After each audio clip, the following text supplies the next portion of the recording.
listening to the mid? I would say that the answer is always just start recording. Just start. Just Just press the start. button. It's not Yep. like we have prepped. As we normally do. There's no intro planned. No. Do we ever have an intro planned? Maybe when we have a guest, a little bit more, just so that we maybe. This is true. Potentially. But now we're flying by the seat of our pants. Your pants are beautiful. It's just us. All right. It's nice, just us. Yeah. It's cozy. Cozy Rosie. I didn't have to look good. No Fresh makeup, out of the no shower, nothing. wet hair. It's awesome. How's your Tuesday? Yeah. Good. Yeah. Care to elaborate? How's your Tuesday? Jesus. My Tuesday. So after I explained to you a bit of a weekend from hell, just from an on-call perspective, I had actually a really good day. I was felt like I was firing on all cylinders. I felt like I got organized. Excellent. All good. It was positive. A positive day. Good. I like those. Yeah. So our last episode was interesting. It was. It has really been the impetus for a lot of interesting conversations since. And I think it's been a mix of intrigue and also people kind of being freaked out by it. Absolutely, yeah. And we're talking about non-monogamy. For anyone who hasn't listened to it, we had a brilliant guest on last week discussing non-monogamy and her personal version of that within her relationship. And then, it led to other conversations that I thought were fascinating and eye-opening. Yeah, that was episode 14. Yeah, and our listeners have had some, none of it's been negative, but some of it's been ooh, I don't know, right? Yeah, exactly. I've been getting a lot of I wouldn't do that or, kind of thing. But ultimately, the best thing that I even took out of that was about communication and how it's so prevalent in the younger generation versus now. I find the communication among the younger generation based on that discussion. I mean, I can't generalize everybody, but it's unbelievable. The strength in that, it creates such a good foundation for going forward for them. And certainly accountability. They really seemed accountable. I loved when she talked about not, wearing each other's feelings, that okay, that's your responsibility. And once you figure out your feeling, we can talk about it, but I'm not going to be, your whipping post while you figure that feeling out. You're obviously having something happen right now. You go figure that out and come back to me when you know what it is, and then we can work on it. Yeah. So I like that accountability piece.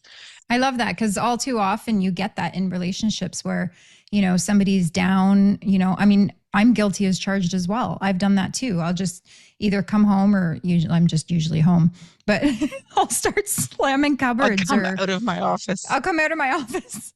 Or, I'll just slam something down a little harder on the counter or something like that. And just expect everybody to kind of navigate their way around that. And it's not right. I must have pissed her off somehow. Yeah. Exactly. It's there seems to be a bit of a lack of passive aggressiveness. If, and obviously Lexa's not the spokesperson for her generation. But, it was definitely a highlight. I think you are going to practice anything outside of a traditional relationship. Obviously, you should when you practice any relationship. But specifically, if you're going to practice outside of a traditional relationship, that communication is key to make sure that people are on the same page. And I was just thinking about, obviously her relationship's been 7 years, which is a decent amount of time. But I think when people are married for longer periods of time, kids get in the way, everyday life gets in the way, and that communication kind of drifts. And it's funny, the people that I was speaking to about the episode are people that have been in longer term relationships. And they're as I said, a bit freaked out about the concept of non-monogamy.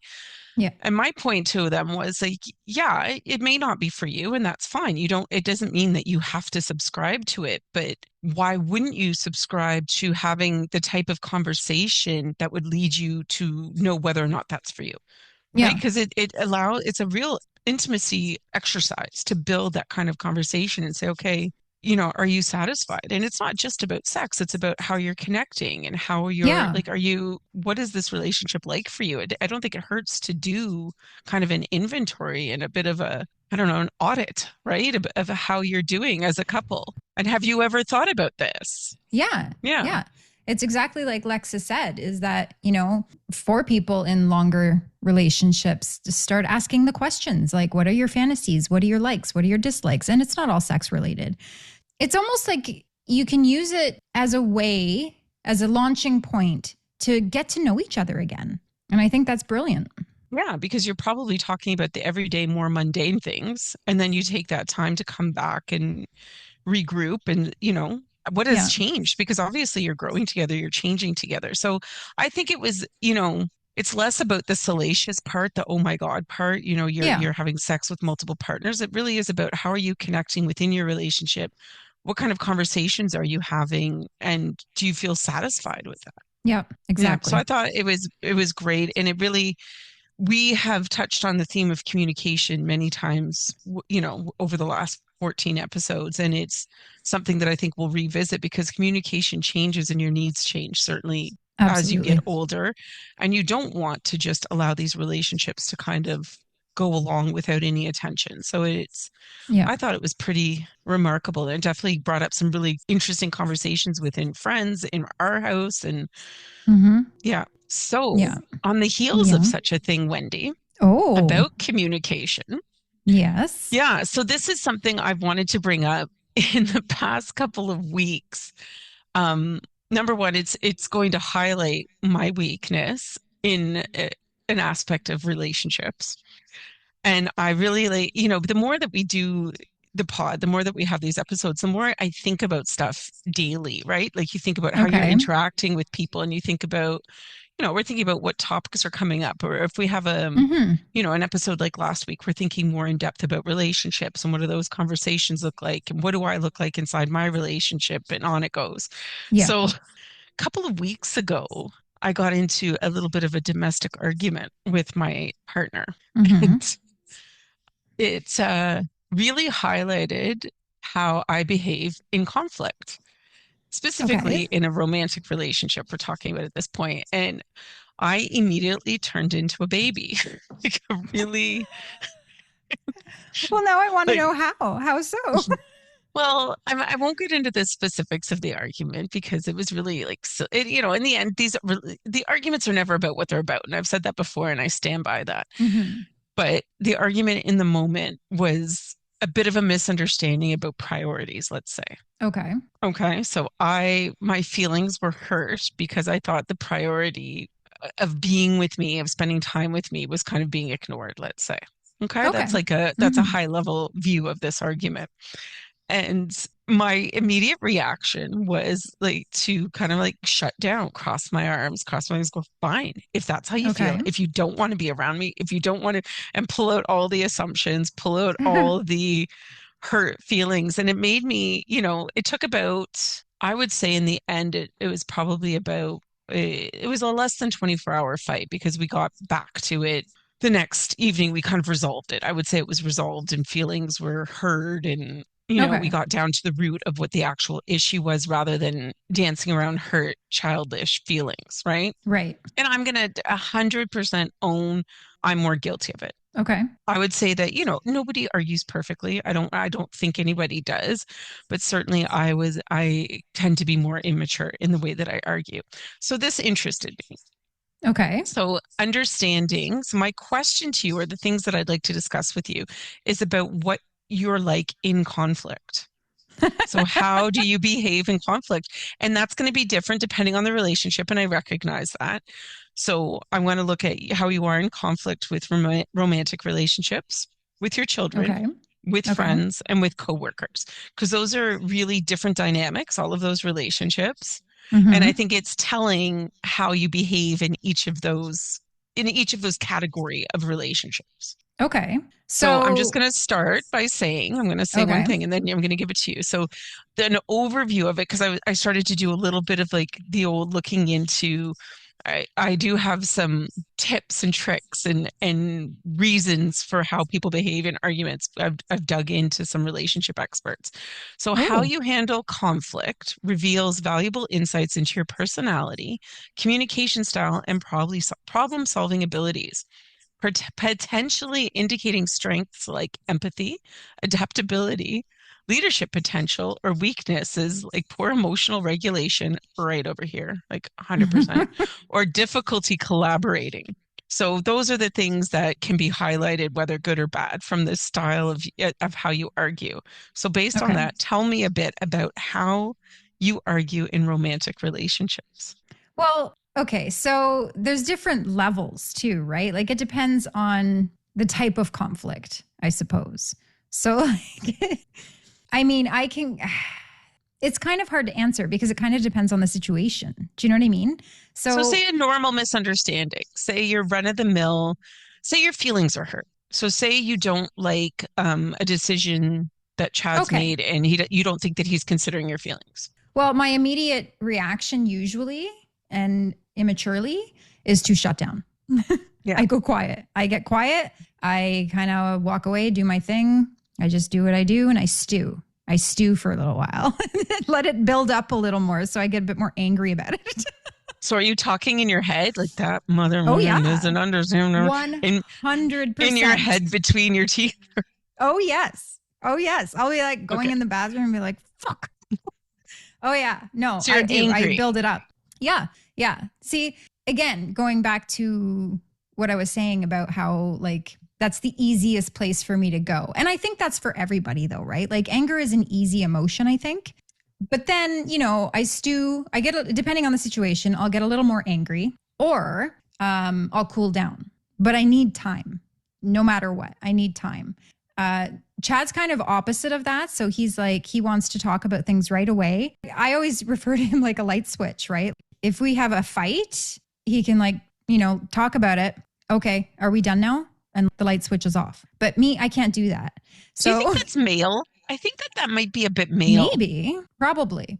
That's in my experience as well, for the most part. For the most part, I would say that once the man would feel that and I'm saying the man because in other relationships as well, once they feel like it's resolved, it's hit a point of resolution, which doesn't even have to be a deep point of resolution, which I think is different for us, for women in general, is they're kind of okay again and they just want to move on. Yeah. Whereas we stay in our head a little bit and rethink it, think about it a different way, analyze it from a different approach. Right? I mean, that's what I do.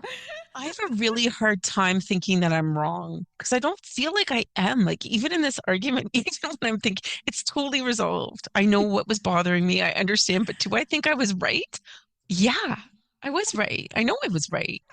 I don't. See, that's opposite of me. I have no problems. I'm not one to need to be right. I'm not. But when I'm angry, you got to leave me alone. You got to just let me stew in it for a little while and then I'll come around. Like, so going back to how I am in the conflict. So if it's one of those moments where I need to stew in it and be on my own and whatever, I will approach. I'll come back. He'll be quiet because he knows, like, just, you know, it's whatever, right? Like, I mean, he's shutting down too, right? If one person shuts down, the other one, granted, is going to shut down. But then I'll approach him or he'll approach me, whoever had the issue, I guess. Sometimes the opposite person will, and we'll just be like, you know, just talk it out. Well, that made me feel this. So what's the approach? So what's it like? It's awkward. Is it for me anyway? Do you do it with humor or is it like you feel sheepish or? I feel sheepish. That's just my go-to. Sometimes he'll approach it like with a little smirk and be like, "We done now?" You know, kind of thing, right?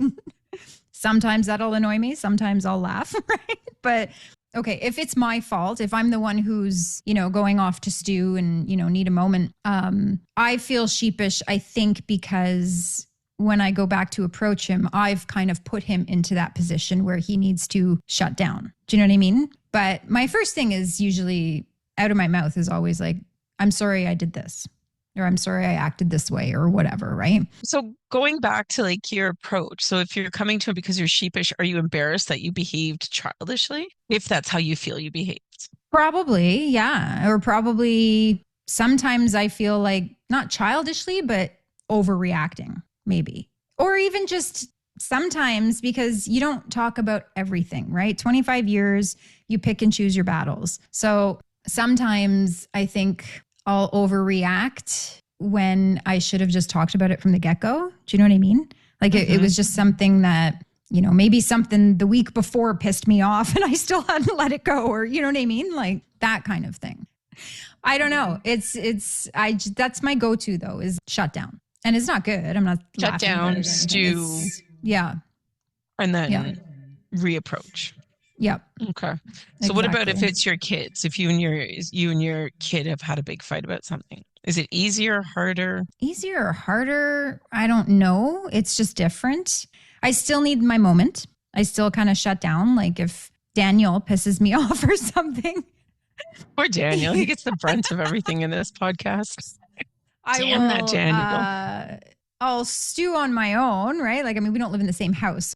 I'll vent to chat or something. Then, I'll send him a text and, start the conversation that way, or he will. Daniel's very communicative though. So 9 times out of 10, he does. Do you find that it's easier over text with kids? Do you feel like that's a safer spot to be? I guess with Chad, you're in the house all the time. So it's not like, so sometimes because we're both working outside the house, or we're definitely both not in the house, I'm talking about a romantic quarrel at this point, I find that I reconnect easier over text. And maybe that's a bit of a cop-out because you're not looking the person in the eye. But I do find sometimes the reapproach, like back into resolution, happens easier when it begins over text and is followed up later with conversation. Do you find, so you and Chad probably get less of that because you're home all the time, right? And so these conflicts are probably happening in the moment and whatnot. But for your kids, because they are very comfortable on text, do you find that that's an easier approach? Yeah. It's, you know what? It's naturally easier for me anyway, because I love writing. And so for me, I can actually, that's an interesting point. I can actually be vulnerable on paper. I can write the most deepest love letters, or I can, like just spill it all out if it's in a letter. It's communication, which is really odd. One of these letters. I'd like a deep love letter from you. I'm going to write you one. Yeah, please. But it's funny because with the kids for sure, text is easier. Even with Chad, because he does go to the office a couple days a week. So, if we have an argument or something, I'll write him on Teams or something, like a little message or something like that. It's just easier for me. It always has been.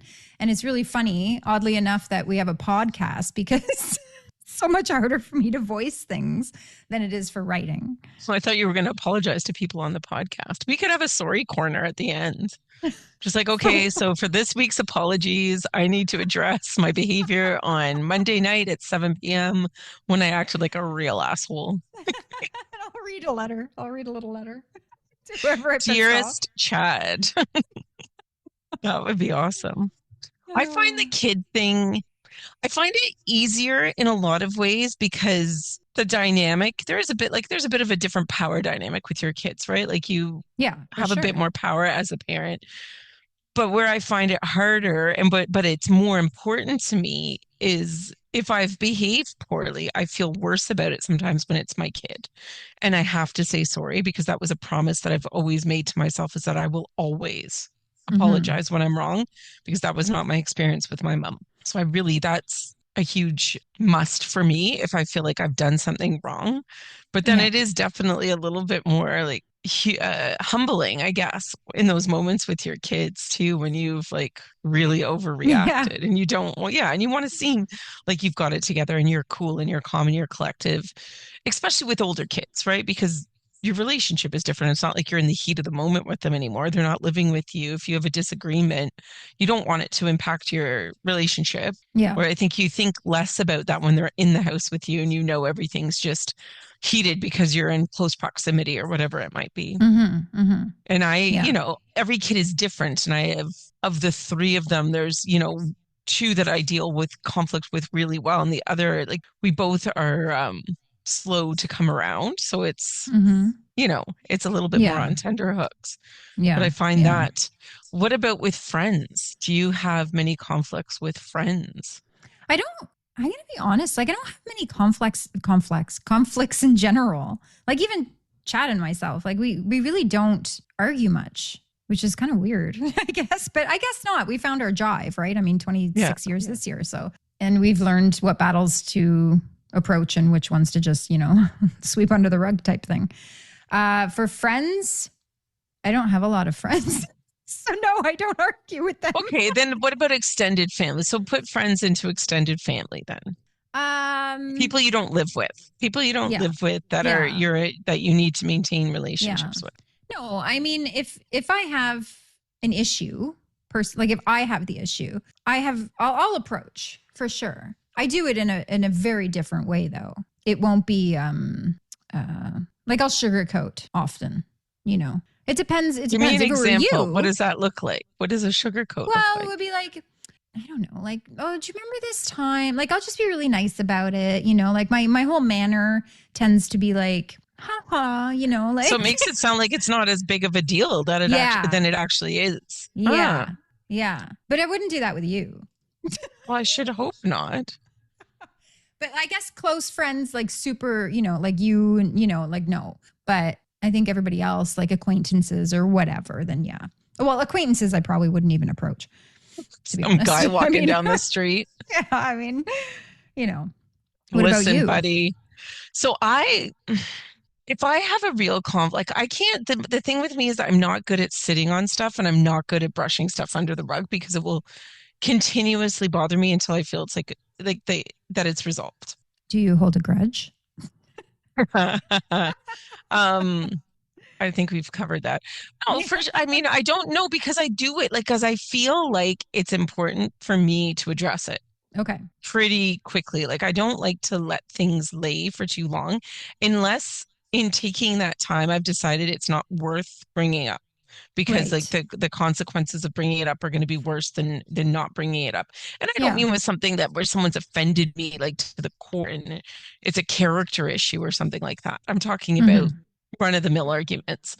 I am really fighty with people that I don't know, like customer service people, when I feel like I'm getting a runaround. Oh yeah. When I face this a lot at work, I'm fighty. So I get it a lot at work when, you know, I'm advocating if it's about the house or if it's about a bill or if it's about anything that I don't feel is just, then I get really like I will, and it's either, you know, over the phone or via email, but I will write a rant and the rant will be very well worded. Like just for instance, I deal with two of the residents that live at the house where I work their money is handled by a public guardian and trustee. So that means that there's no one in their family to handle their finances and they're not able to make all the decisions around their own finances. So the PG&T, we call them, are in charge of their, you know, if the bill needs to be paid or whatever. So recently we've had some issues with both of the PG&T representatives for these two residents. And as a result, certain bills of theirs weren't being paid and they were accruing these massive balances. And we were getting calls from in one case, a pharmacy, in another case, a phone company. Okay. Well, I lost it. I lost it in a very articulate and eloquent way, but I will lose it because that's like, if you cannot do your job and you cannot manage the finances of these people with whom you've been entrusted, then you're going to be taken down a notch. And I'm not nice. Like I'm cold, but I'm truthful and I'm to the point. And so much so that I kind of stepped in on behalf of this pharmacy because it's a local pharmacy, mom and pop shop, where they were in arrears of over $1,000 for this one resident's medication and other, you know, care needs. And I just couldn't take what they were dealing with in the back and forth because I'd been looped in the email. And I wrote this big one pager, basically highlighting all of their deficiencies and saying, you know, if you guys can't get this together, you are the body that is supposed to be managing money. You're the government. If you can't do it, who can? Like, anyways, when I went into the pharmacy the next time, they almost applauded because they were so happy that I had like pushed it along. And within half an hour, the money was, I love that fight. Like that fight, I live for those fights at work. I love it. I love that little adrenaline and that, and this is probably not a good quality, that righteousness, right? Like I get righteously indignatious and I like it. I enjoy it. Okay. I love doing that on behalf of other people. In my own life, when it comes to conflict, I think I get hurt really easily. And I think a lot of people don't necessarily understand that about me, that my hurt levels are pretty close to the surface. Yeah. So in a personal argument, when it's between myself and either a kid or a romantic partner or a close friend, I get triggered really easily. And my triggers are always something probably that I have like faced in childhood that I haven't dealt with yet. And that's like psychology 101. So I read, like I literally Googled, why do I fight like a baby? Like what in That was your romantic Google search? relationships? Yeah, no, I did. So I came up with a couple of things, but this one, even though it's not the way I would word it because I don't like talking about inner children too much because I find it gross. But anyhow, so reasons we fight like babies, and this is according to a relationship specialist named Erica Labuzan Lopez. And it Okay. says your adaptive child is responsible for your automatic response to conflict or trouble. It's your knee-jerk reaction. You experience your adaptive child viscerally in your body, and seemingly this shift is out of your control. But you can learn to and practice having new responses and different reactions as you decide to live more relationally instead of individually. Instead of sitting in our fight, flight, or fix initial reactions, we can stop, breathe, and think our way into operating differently. And while that sounds beautiful, and while I'm sure that's attainable, it's like this, it's like a need to have to let go of being right. Right? It's the whole, we talked about the Dr. Phil adage, do you want to be right or do you want to be happy? I can fall into that way of thinking for a lot of things, but if I'm feeling hurt, like on a basic level of hurt and or abandonment or not being enough or not being like those themes for me, if I feel like a kick in that area, I get like a complete child, a complete child. So I'll shut down and then I'll be like, well, I guess you don't love me. Like, I'll go right there. Like I go right to the extreme. Instead of extreme to the massive extreme. And then because I am so wordy, I argue you around a corner. Like I will say, I would have been a great lawyer. Like I will point out every little possible clue that I am right and you are wrong. I can totally see that happening. And if you and I ever have a big fight, it's going to be chaos because I'm going to shut down and be quiet and you're going to be like, blah, blah, blah, blah. No, I'm the chick that comes back in the room when I have another thought and another thing.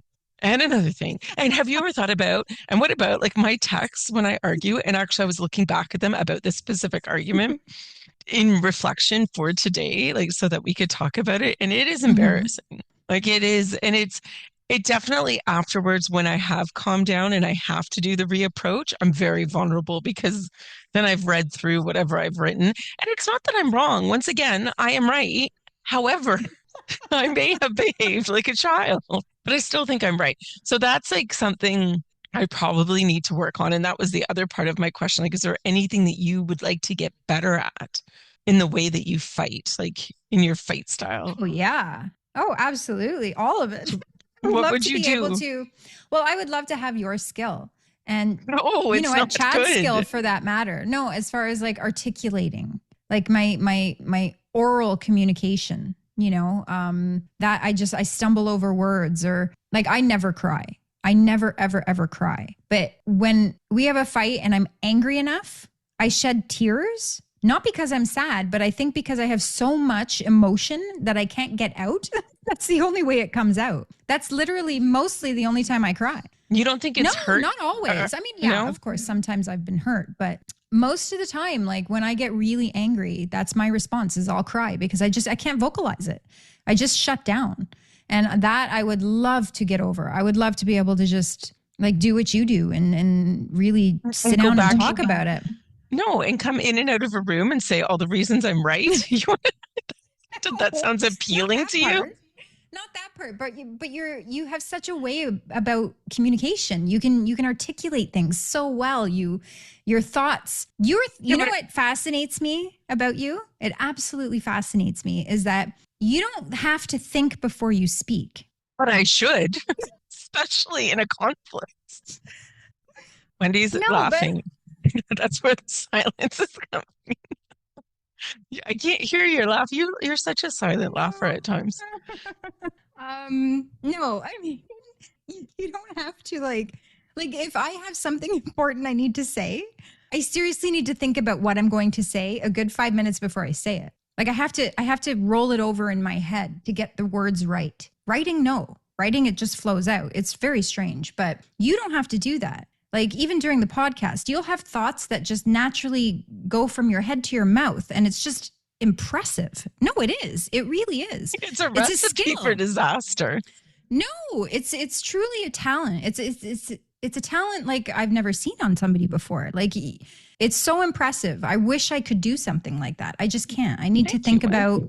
You're welcome. So if you ask me a deep question, let the listeners know that when the podcast is released, there's usually long gaps because I'm thinking. So I edit those out. Well, maybe I should give you the question the week before then, because maybe that would give you more like an ample time frame so that you can collect your thoughts. Maybe this isn't fair, this format. Well, you know what? Maybe this is practice. This gets me thinking a little fast. Well, not that I think slow, but I mean, do you know what I mean? It's simple when is showing up. It's good practice. I did this podcast for simple when to get her thinking. God. No, but I understand what you're saying. That yeah, it's like your Toastmasters. What? Isn't that a thing? Toastmasters? Isn't that where you go like to public speak and to learn? It's a group. It's like a public speaking. Really? Yeah. So you can go, they have them all over and you go and you practice public speaking and you learn how to articulate your thoughts. Really? Yeah. Well, I'm glad that we don't fight because that would be awful. I would hate that. But I like you, will often revert to a good email. If I feel like I need to get all of my thoughts out in a way that I'm not being interrupted, which is ironic because I interrupt everyone all the time. That's something I need to work on. It's true. But I think there's nothing more profound than the email that you would write, right? Or the message that you would write in order to get your thoughts out, because I can become very emotional when I'm like in that mind frame as well, right? Where you think that you're being attacked, but there is part of me. And I think that's, she did articulate that well, this relationship specialist, Mrs. Lopez, like just that idea that when you feel like that person, that attack on your adaptive child, for lack of a better word, right? Like you do really revert back to how would you be when you're a kid, because you haven't gotten through that yet. And I guess that's what it is. It's kind of like a signal that part of you that feels offended by whatever that you are assuming that the other person's doing is the part of you that you maybe need to do a little work on. Do you think that, I don't know if that applies all the time though. I think it's interesting to look at. I think a lot of times too, it might just be what you're taught as well growing up, Like how to argue, you mean? Yeah. Or like, because kids mimic too, right? So, my mom was very much the same, like shut down, walk away type thing. And to me, this is just what I learned growing up by watching that, right? I think a lot of times it could be, your childhood adaptive child or inner child in certain cases, but I don't know that it applies all the time. I think a lot of time, because that's it, like kids mimic growing up. And so they learn, like if you smoke, here's an example, smoker parents, 9 times out of 10, I don't know if that's a real statistic, but 9 times out of 10, it's a Wendy statistic. Under the mouth of Wendy. The kids are going to smoke, right? Like it's what you're. But I'm not talking about the way you argue. So of course, the way you argue is a learned behavior, right? However it's modeled for you, and then you learn how to work through it. I'm talking about what actually hurts your feelings and that leads to an argument, or triggers. Like what are the triggers for you? Oh, okay. So a big one for most people is like not feeling like enough. And it's not to say it's because you had some kind of wackadoo childhood. Most people at some point have been told they're not enough, right? Like that's a kind of almost like a global experience for people. That's a trigger point for a lot of people. If you were completely evolved though, so if you're having these arguments, if you're having an argument that in that moment is triggering something, right? So I think it's that moment where you would have to stop and go, this feels like, for me, I would get dysregulated immediately. So I'd immediately know that my reaction doesn't match the situation. Okay. So if I was mature enough in that moment, or, enlightened enough in that moment to go, hold up, you're just having a reaction to what you perceive is happening right now. And the chances of the person that loves you, the most in the world, saying, hey, you're not enough, or hey, you're, Yeah. no, I'm not listening to you. And you're really actually saying the things that you fear that they're saying or that your body in that Yeah. moment is saying that you're saying. It's highly unlikely unless you're in a Yeah. really bad relationship in Abusive which, yeah, relationship or this something. is, Yeah. yeah, obviously something I can't help you with. But if I was enlightened enough in that moment to go, hey, I might take a step back and go, give me 5 minutes or give me, some sort of space so that I can differentiate the actual moment of what's happening versus what I'm feeling right now. That would be a Mm-hmm. mature response. I don't have that. I don't have access to that when I'm arguing. Like when I'm arguing, if I get that feeling, that like sick feeling or that feeling that someone's like hurt me, it's very physical for me. Like she said, it's very visceral. And then from there, I behave poorly. Okay. Like I don't have that stop. Let me think. That comes later after I've told you I'm right 52 times and then shown you all the ways that I'm right and all the rest of it. So there. So You in had an in saying article. that, yeah, I wanted to bring up um some examples of how to fight maturely. So not only Okay. did I look up why I fight like a baby, I looked up how successful couples fight. Right. And I'm not in part of an unsuccessful coupling, but I do know that this is where I could get better. So I'm interested in it. So I looked up John and Julie Gottman, who have an institute for, Okay. I don't know the exact name of their institute, but they're a really well-renowned couple that Couple. they specialize in relationships, right? In romantic Okay. relationships Yeah. specifically, and they have all kinds of online platforms and courses you can take and all the rest of it. So I've read some of their stuff in the past, and it usually resonates. It makes a lot of sense. But I did laugh when I read that one of their suggestions is instead of saying you are wrong, saying I feel differently. And I don't know about you, but when I'm in the moment, I can't stop and go, hmm, I feel differently about that right now. I just and this is where I can tell that I'm not like self-regulated in those moments because this doesn't feel accessible to me in those moments. Okay. So I will go on with what the Gottmans say about conflict. Okay. The Gottmans research shows that conflict is essential for healthy relationships, helping to clear out stagnant resentments and deepen bonds. So when you are arguing, you should focus on repair. It's not about what you fight about, but how you repair after a fight that matters. The magic ratio. They suggest that stable and happy couples maintain a ratio of 5 to 1 of positive to negative interactions. A gentler start to conversations by talking about your own feelings and needs rather than blaming your partner. Empathy and understanding. I go immediately there when I argue. I don't know about you. Put yourself in your partner's shoes. Why would I want to be wrong? Like, Who why would I does do that? that? Who does that though? Listen to their perspective and communicate with empathy.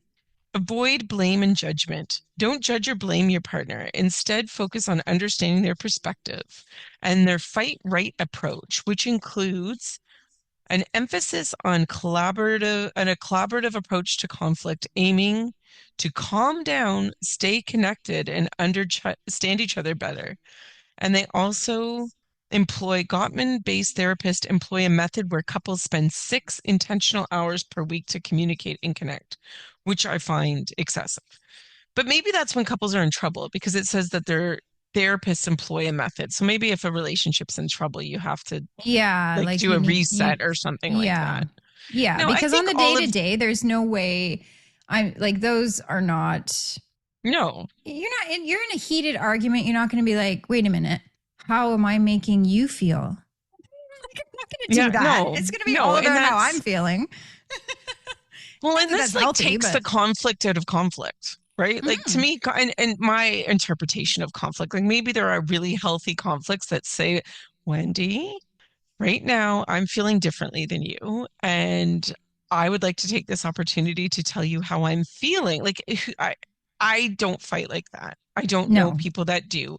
I'm sure No. that this is like the what do you call it? It's like the golden, what is it? I'm thinking of Like the Indiana commandments, Jones. Yeah, what's like the the Ark of the Covenant. thank you, the covenant. It's the golden covenant of how to argue. And I don't know, like, Yeah. do the Gottmans argue like this? I don't know. I can't imagine John and Julie Gottman fight perfectly every time.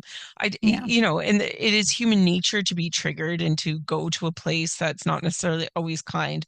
I don't Yeah. think it's necessarily about that. I think it's about where do you get to afterwards? Like, do you get to the point where you go, that really wasn't about you. I know that, you know, I may have preferred you do something different, but it wasn't the end of the world. But what it triggered in me is my thing. It's my response. It's my wound that's been unattended and it's still raw and it's easy to be poked at. Like, Right. I think you can get there. I don't think it comes at the point of conflict, not for me anyway. And I don't know if that'll ever be untrue.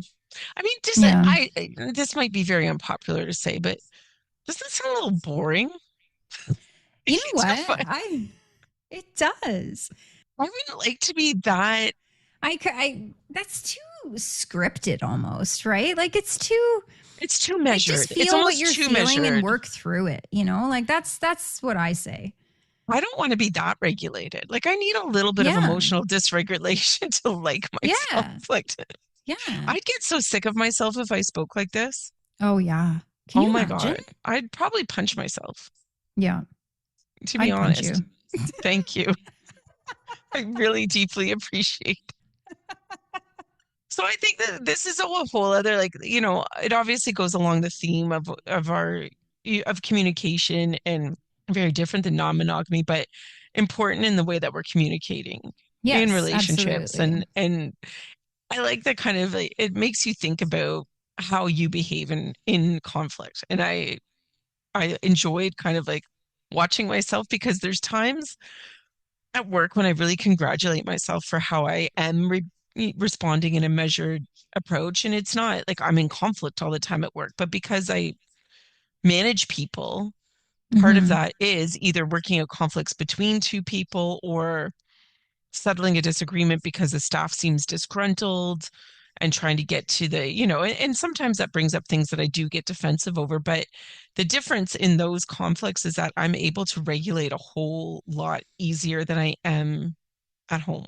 So I'm Right. able in the moment to go, okay, I have a bit of a professional screen over myself, right? Like if you like Yeah. I can behave in that way. And when I am getting a bit heated, I can de-escalate myself much quicker than I can at home.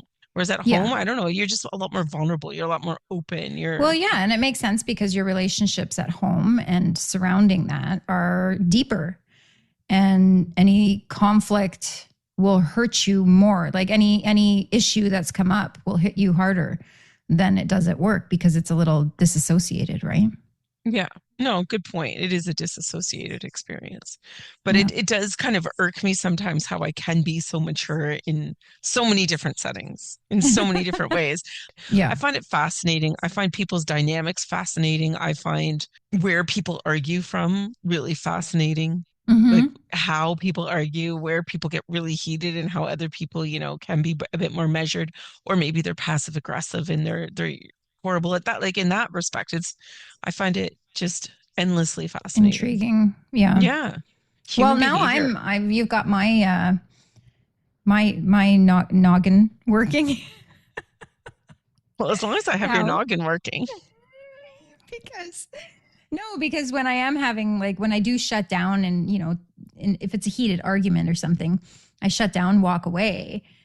That place, like, you've got me thinking now about how, okay, yeah, that could possibly come from something from when I was younger, Well, chances like, are you're protecting yourself, right? Like you're yeah, protecting yourself and taking care of yourself. And yeah, I think that's a very human reaction. I think we all do that. We do that self-protective mode, but that self-protective mode usually blocks off your vulnerability and doesn't allow you yes, to resolve things, right? yeah, And then, so your option is either go that route, shut down, and then don't resolve the conflict, just wait it out until have self-soothed enough or whatever it is and then continue on, or do you take that as a moment to go, hey, this was happening, that's my problem, I'm going to deal with it. Still might not like what you've done or what you've said, but I don't think mm-hmm. it should have evoked that level of reaction. Yes, yeah. Exactly. Yeah, so it's always, I think, a learning opportunity when you're in the middle of a fight and you look at how your behavior is. Maybe Yeah, but it's coming out easier said than done sideways. in the middle of the fight, though, right? It's like No, I'm way talking about easier to after. do. Once things A have calmed reflective down and approach. Yeah, I'm reflect. not going Yeah. to pretend to believe that I'm going to fight, what is the term they use? Fight healthy all the time. I'm not going to do that. But I would like No. to not act like a petite bébé about it. Baby Lala. Baby Lala. Anyway, well, Um, there you go. yeah, that was Episode great. 15 in the can. What do you Yeah. have? Do you have a listener question? We do. We kind of had two. Okay. Two. Yeah. So we had a quick little Facebook message in our inbox from my mom. I don't know if you noticed that before. No. So basically, it was just her asking the question.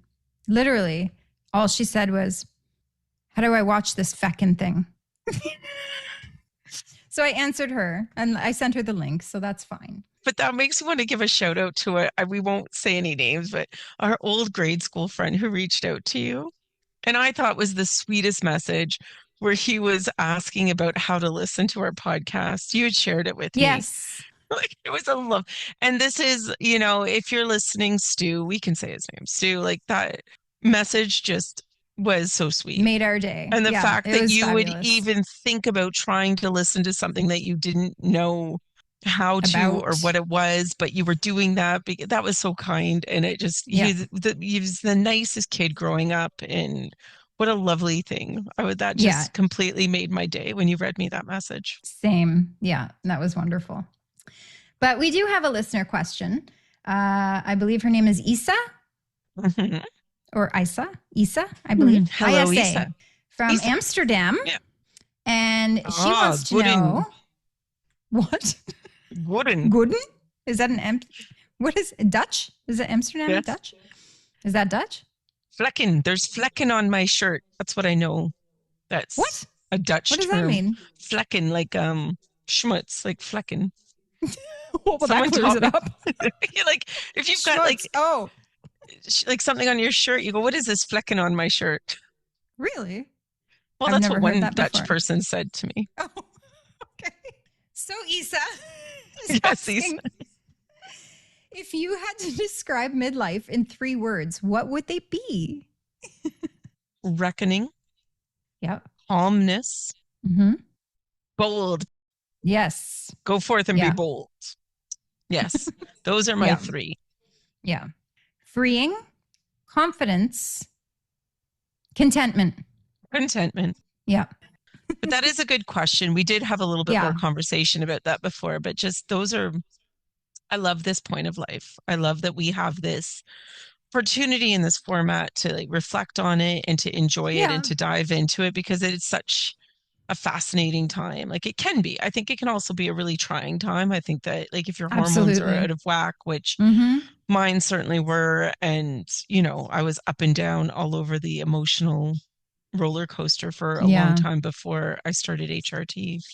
But we'll get into all of that with our menopause series that's upcoming. Let me not spoil these things.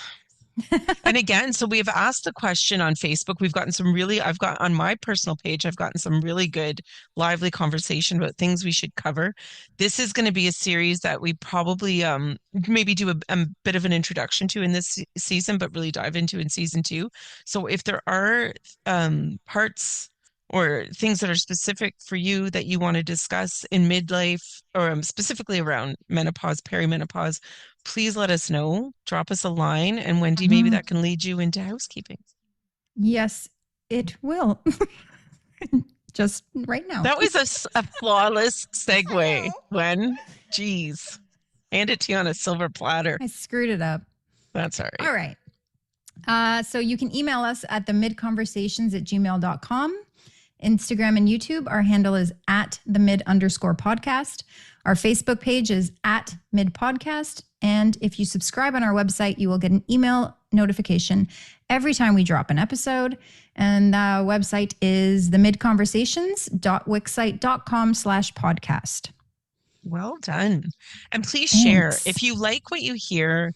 and you think others might like it too, please share. We've had some really lovely shares with some really lovely comments in the last couple of weeks from people, and it's a wonderful thing when that happens, and we love hearing from new people, new perspectives. Yeah, we really appreciate it. And we'll be back next week with Wendy's with my question invoking question / yeah.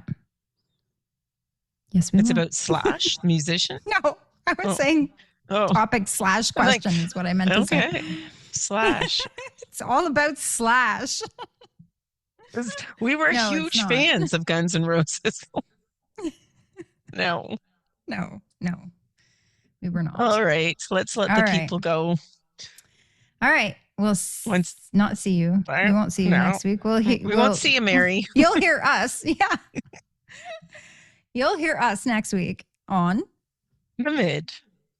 Thanks for listening. You're welcome. Tell me you freaking recorded that. No, I'm kidding. Oh my God. The Mid.